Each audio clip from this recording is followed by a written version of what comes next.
Hi guys, నేనైతే 5th sem common paper mathematics for economics and finance వాటి యొక్క answers అయితే అప్లోడ్ చేస్తున్నాను. మీరు చూసినట్లయితే ఫస్ట్ పేపర్స్ అన్నీ కూడా లాంగ్ కాకుండా షార్ట్ ఉంటాయి. ఆ తర్వాత మొత్తం కూడా లాంగ్ ఆన్సర్స్ ఉంటాయి.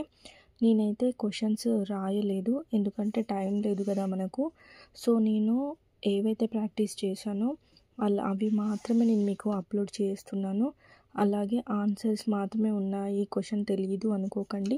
ఒకవేళ మీకు క్వశ్చనే కావాలి అనుకుంటే ప్రీవియస్ పేపర్స్ ఉంటాయి కదా, మీరు యూట్యూబ్లో సెర్చ్ చేసినా మీకు దొరుకుతాయి, అవి చూసుకోండి. లేదు అనుకుంటే మీకు ఆన్సర్ చూడగానే మీకు ఏంటి క్వశ్చన్ అనేది అర్థమవుతుంది, ఎగ్జామ్లో కూడా అర్థమవుతుంది అని నేను అనుకుంటున్నాను.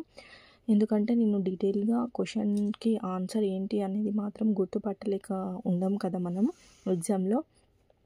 సో మీకు ఇది యూజ్ అవుతుంది అని చెప్పి నేను ఈ మిడ్ నైట్ అయితే అప్లోడ్ చేయడం జరుగుతుంది. బికాజ్ నేను సెర్చ్ చేసుకున్నాను, యూట్యూబ్లో ఎవరు పెట్టలేదు. సో ఇది ఇంకోళ్ళకి కూడా హెల్ప్ అవుతుంది కదా అని చెప్పేసి నేను ఈ టైంకి అయితే పెట్టడం జరుగుతుంది. మీకు యూజ్ అవుతుంది అనుకుంటే లైక్ చేయండి. ఒకవేళ మీ ఫ్రెండ్స్ ఎవరికన్నా కావాలి అనుకుంటే షేర్ చేయండి. మీరు క్వశ్చన్ లేదు అని మాత్రం ఇబ్బంది అయితే పడకండి. మీకు ఇది మీరు ప్రాక్టీస్ చేసింది అనుకోండి, మీకు ఎగ్జామ్లో ఈజీగా క్వశ్చన్ని ఆన్సర్ చేయడానికి కానీ ఐడెంటిఫై చేయడానికి కానీ మీకు అర్థం అవుతుంది నాకు తెలిసి.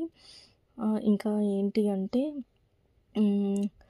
మీకు ఏ క్వశ్చన్ ఏ ఇయర్లో వచ్చింది అనేది కూడా నేను సైడ్ క్వశ్చన్ పక్కన రాశాను. నేను ఇన్స్టాంట్ పేపర్ కానీ లేకపోతే లాస్ట్ ఇయర్ పేపర్స్ 2022 పేపర్స్ కూడా అన్నీ సెర్చ్ చేసి పక్కకైతే నేను వేశాను ఇయర్స్. మీరు చూసుకుంటే మీకు అర్థమవుతుందని అనుకుంటున్నాను. Thank you for watching.